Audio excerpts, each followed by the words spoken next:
At 03, 14 inches the heart of the USS Spruance's Combat Information Center, a young petty officer studying a cascading display noticed something that would alter the course of the morning. Not a contact, not a track, but a void. A pocket of acoustic silence in the Gulf of Oman, where there should have been the ambient noise of biological dispersion, maritime traffic, and the thermal chaos caused by a warm surface layer colliding with cold, deep waters.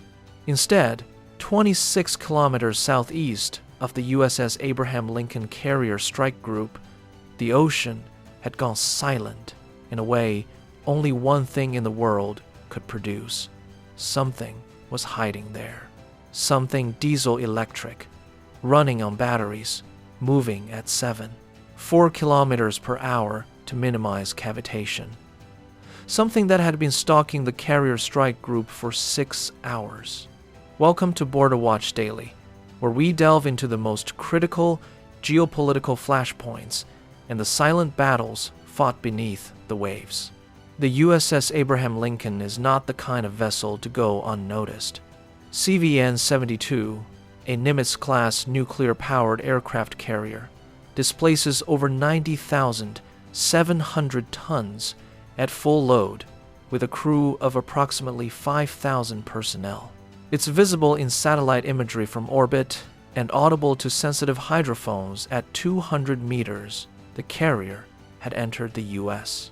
Fifth Fleet's area of operations weeks earlier, as tensions with Tehran had escalated beyond the point where diplomats still pretended to have solutions.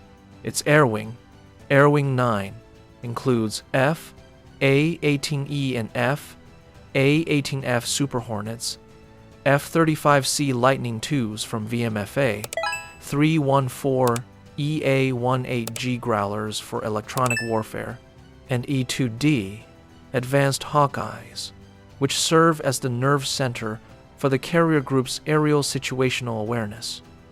It is, in every respect, the most dangerous concentration of air power currently afloat in the Arabian Sea. What if phased was Iran's most capable submarine asset? And capable is a relative term that deserves context. Iran operates 3 Kilo class, Project 877 submarines, which it designates as the Tariq class. These vessels were built in Russia and delivered to Tehran in the 1990s. Each is 74 meters long, displaces around 3,000 tons submerged, and carries 6 forward torpedo tubes. The Russians gave them a nickname: black hole submarines. The anechoic rubber tiles glued to the outer hull absorb active sonar returns and so effectively dampen outgoing acoustic signatures that Western navies have spent years developing detection techniques specifically designed around their characteristics. Under the right conditions, a kilo running on electric motors is genuinely difficult to find. You should imagine it less as a submarine and more as a section of ocean that has decided to move with intent. The tiles don't make it invisible. They reduce its acoustic cross-section to the point where distinguishing it from ambient thermal and biological noise requires sustained multi-sensor attention. That is precisely what the Abraham Lincoln's anti-submarine warfare screen is designed to provide. The conditions in the Gulf of Oman were not ideal for Iran. They never are when the adversary already knows you are there. But what the Iranian crew didn't know was that their presence had been known for days and a silent ambush awaited them. 3 days prior, a P-8A Poseidon maritime patrol aircraft, operating from Al Dhafra Air Base in the United Arab Emirates, had dropped a grid of AN/SSQ 53G acoustic buoys along the suspected transit route. The Poseidon's APY 10 multimode radar had briefly detected a snorkeling mast at the edge of its detection range. The contact lasted 1 seconds before disappearing. 11 seconds was enough. That single data point fused with analysis of shipping lane movements and signals intelligence, SIGINT, gathered from intercepted Iranian naval communications, allowed fleet analysts to establish a probabilistic trajectory. The kilo was not a surprise. It was a variable whose value was known. The doctrine Iran attempted to execute had been refined over 30 years of wargaming against the carrier threat. The idea is elegant in theory. The Persian Gulf and its approaches create a natural choke point environment. A submarine moving extremely quietly on batteries, using thermal layers and the acoustic noise of dense commercial traffic as cover, could theoretically position itself close enough to a carrier to fire torpedoes before defensive helicopters could react. This demands patience, exceptional crew discipline, and the presence of a flaw somewhere in the carrier's anti-submarine warfare screen. The Abraham Lincoln's anti-submarine warfare screen had no flaws. At 3:17, the Spruance's contact assessment reached the carrier's tactical action officer. Classification: probable submarine, bearing 142, range 26 kilometers. Profile consistent with a kilo class. Project 877 submarine, operating in electric mode. Slow. The tactical action officer picked up a phone and spoke 3 words. Launch the Romeos. The MH-60R Seahawk helicopter is the result of 40 years of engineering dedicated to solving one precise problem: finding submarines that don't want to be found. Crews call it the Romeo, and it is equipped with one of the most sophisticated acoustic hunting suites ever mounted on a rotary wing aircraft. Its AQS-22 Advanced Low Frequency Aircraft Sonar, known as ALFS, is a dipping system. The helicopter descends to a low hover, lowers a sonar transducer into the water on a cable, and listens, not just for propeller noises, but for pressure anomalies, thermal disturbances, acoustic shadows. The returns feed into onboard processing systems that classify contacts with sufficient fidelity to distinguish submarine types. It can separate a kilo from a Fateh-class submarine in the same acoustic environment where older systems would see only noise. 2 Romeos from Helicopter Maritime Strike Squadron 71 lifted off the Lincoln's flight deck less than 4 minutes after the alert. A third followed 90 seconds later. They deployed in a triangular pattern towards the contact's bearing, flying low over the waves to minimize radar exposure, all while maintaining radio silence. The Iranian kilo crew heard nothing. They rarely do. At 3:31, Romeo 1 established its dipping position 7 kilometers from the estimated contact. The sonar transducer entered the water. The acoustic picture returned in less than 2 minutes. Single propeller diesel-electric propulsion signature. Machinery noise consistent with a Project 877 hull. Estimated depth 90 meters. Speed 4 kilometers per hour. Bearing 138. The kilo had drifted slightly to the east, orienting itself for a better firing solution on the Lincoln's projected track. Romeo 2 confirmed the track from a second dipping point, offset by 4 kilometers. Triangulation narrowed the contact's position to a 600-meter diameter circle of uncertainty, which, for what was about to happen, was sufficient precision. At 3:38, the kilo fired. The decision made in that Iranian command post represented the kind of institutional desperation that overrides rational calculation. Pressure from Tehran's command. Months of preparation. A crew that believed its silence had made it invisible. 2 Valfajr heavy torpedoes left the forward tubes in quick succession.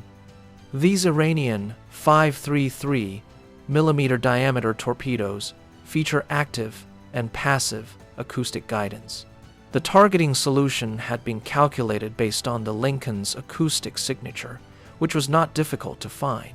A 90,700-ton nuclear-powered aircraft carrier generates a distinctive low-frequency signature, audible over considerable distances.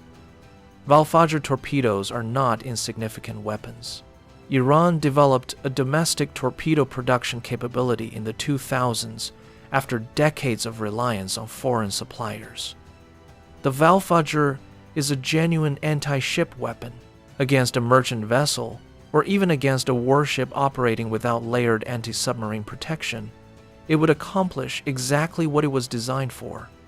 The Abraham Lincoln is not a merchant vessel.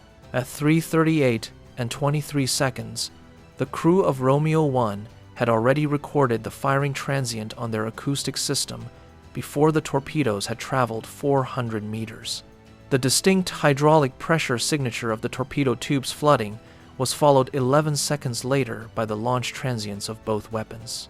The bearing, range, and depth of the firing platform were resolved with targeting quality precision within 45 seconds of the first transient. The Romeos did not require permission from Fleet Command. Authority to use weapons for the carrier's self-defense had been pre-delegated 6 days earlier, when the Kilo's transit had first been assessed as potentially hostile. Romeo 1 dropped a Mark 54 light torpedo. Romeo 2 dropped a second, offset by 800 meters, to prevent the Kilo from escaping between them. The Mk-54 is the U.S. Navy's standard anti-submarine warfare torpedo for airborne engagements. 32, 4 centimeters in diameter. It is propelled at over 74 kilometers per hour by an electric motor powered by a seawater-activated silver oxide battery. Its guidance system combines active and passive acoustic homing, and it was specifically designed to operate in shallow water littoral environments where older torpedoes failed. It navigates through thermal layers that older weapons would misinterpret. It classifies contacts with sufficient discrimination to reject false targets, like marine mammals or thermal noise. In the Gulf of Oman, at 90 meters depth, against a 7.4-meter target with a strong acoustic signature moving at 4 kilometers per hour, it did not have a difficult problem to solve. The Kilo's crew had approximately 70 seconds between torpedo launch and impact. During that time, the Iranian captain performed the only maneuver available to him: emergency blow. Flood the aft ballast tanks, full emergency power in electric mode, turn towards the incoming torpedoes to minimize his profile. None of it mattered. The Mk-54 that destroyed the Kilo exploded beneath the keel at frame 34, causing a whipping stress fracture through the pressure hull that the submarine could not survive. The second torpedo was recalled. It was no longer needed. At 3:47, the Abraham Lincoln continued northeast at 33, 3 kilometers per hour. Its course had not changed. Its speed had not changed. Its flight deck was preparing an E-2D Hawkeye for a scheduled launch in 14 minutes. The 2 Valfajr torpedoes the Kilo had fired traveled their terminal guidance trajectory for 19 minutes before their fuel ran out and they sank. They never acquired a target. The acoustic environment between their launch point and the Lincoln had been contaminated by the sonars of the MH-60R helicopters operating on similar frequencies, creating enough acoustic jamming that the torpedo's guidance systems could not distinguish the carrier from background noise. The Romeos had, in effect, jammed the Iranian weapons simply by doing their job. The cost balance deserves examination. Iran lost an operational Kilo-class submarine, representing approximately 1/3 of its heavy submarine fleet. The replacement cost per vessel at current Russian defense export prices is approximately $350 million. The vessel cannot be replaced. Russia does not sell kilos to Iran in the current sanctions environment, and Iran's submarine industrial base cannot produce a comparable heavy displacement hull. The 5-2 member crew did not survive. Iran also expended 2 Valfajr torpedoes at an estimated production cost of $8 million each. Total Iranian expenditure: 1. Irreplaceable strategic asset, 52 trained submariners who cannot be quickly replaced, and 3. $6 million in torpedoes that accomplished nothing. The United States Navy expended 2 Mark 54 Mod 1 light torpedoes at approximately $870,000 each, and the aviation fuel for 3 MH-60R sorties.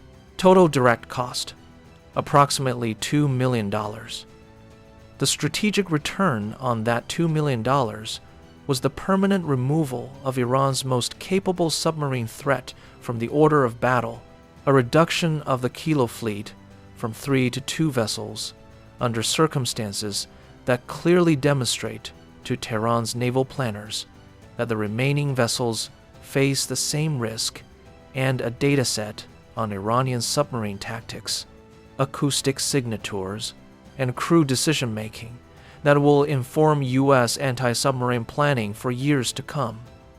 The Persian Gulf is not a sanctuary. It never was. Iran spent 3 decades and considerable treasure building a submarine force designed on the premise that the acoustic complexity of shallow waters and the threat of asymmetric attack could neutralize U.S. carrier operations in the region. What the Gulf of Oman confirmed in the space of 33 minutes is that complexity cuts both ways. A hunter that was hunted from the moment it left port, that is tracked by means it cannot detect, that fires weapons into a sensor environment specifically designed to defeat them, is not a hunter at all. It is a problem with a predetermined solution. The Romeos returned to the Lincoln at 4:12. They were on deck, refueled, and ready to launch again in 38 minutes. Somewhere under 90 meters of dark water, the seabed of the Gulf of Oman now holds what Iranian Naval Command spent decades building, and what Tehran's generals threatened to use for years. They were looking for a carrier. They found a hunting ground prepared for them long before their arrival.